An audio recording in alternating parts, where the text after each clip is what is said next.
Jimmy Carter was president the last time a nuclear plant was licensed in the United States. Fast forward to 2004. The economic and environmental indicators were signaling it was time for new plants to be built.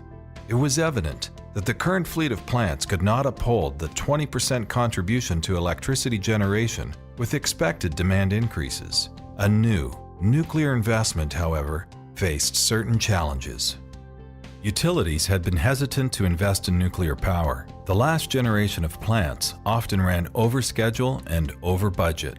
In addition, the current licensing process was significantly different from when the last generation of nuclear plants was built. Thus, it was untested. To solve these major challenges, the industry needed a motivator and leader to apply the lessons learned from the last generation of nuclear construction. Enter NuStart Energy Development, LLC. NuStart is comprised of 10 leading U.S. utilities, and we were formed on the basis of a shared vision and also a shared sense of responsibility. Our goal was to reduce the risk associated with a nuclear investment by demonstrating the never-before-been-used licensing process.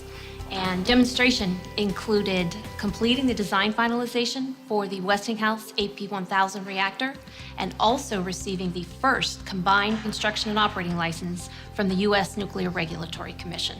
The Department of Energy, through the Nuclear Power 2010 program, funded the NuStart effort.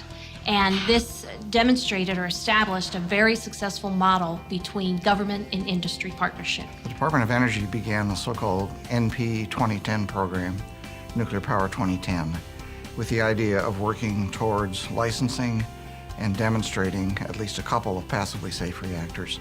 NuStart was then formed by industry to be the industry interface with the department as we worked in this cost-shared program, cost share meaning funding from both government and industry towards the eventual success. The NuStart Consortium and Westinghouse spending amounted to about $125 million and $850 million respectively. For every dollar that the DOE provided to NuStart and its members, at least $3 were invested in design and licensing of new plants. So this established really the first wave of nuclear investment. NuStart's unique peer network of utilities and vendors, including Westinghouse and GE Hitachi, collaborated for regulatory review and design standardization. The NuStart team helped the industry address issues with the licensing process, saving time and money. In the past, the industry had used the lead plant or pilot plant approach, which established a precedent for licensing new initiatives. NuStart's goal, however, was to take this further, and that is to develop a common or a single application, which was really made possible because we had a standard design. The coordination through NuStart in the preparation and the submittal phase enabled the NRC to adopt what they refer to as the one issue, one review, and one position. And effectively, that resulted in the standard design being reviewed one time and going through the Advisory Committee on Reactor Safeguards one time, all of which saved money for the NuStart members. In December 2011, NuStart members were excited when one of its early milestones was met. The Westinghouse AP1000 reactor design received final design certification from the NRC, which then set the stage for the approval of NuStart member Southern Company's license for Plant Vogtle in Waynesboro, Georgia.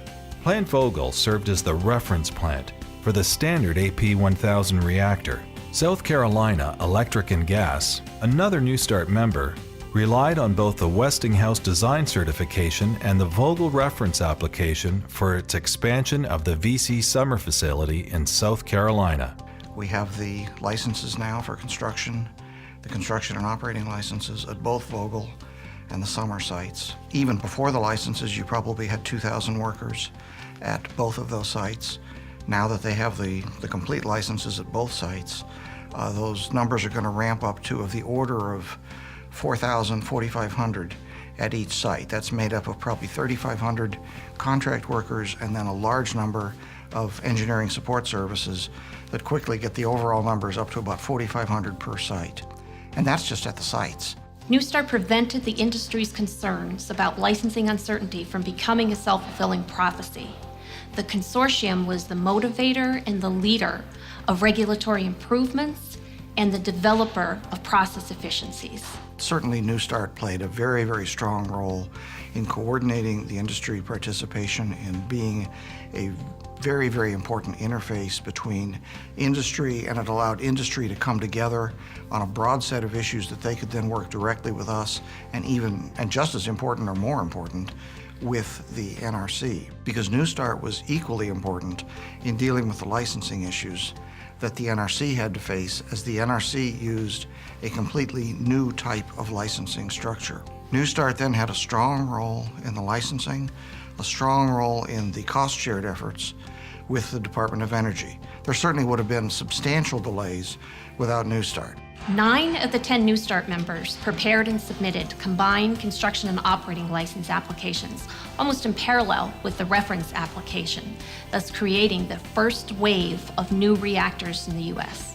In an economy where jobs are scarce, NuStart has helped to create thousands of high-paying and stable jobs. Without NuStart, without the collaboration of the 10 utilities, the reactor vendors, and the Department of Energy, the industry would not be where it is today. We are so thrilled that both Southern Company and South Carolina Electric and Gas are using the fruits of the NuStart labor to create more safe, clean, and reliable nuclear energy for our country. NuStart Energy Development, laying the foundation for new nuclear energy development in the United States.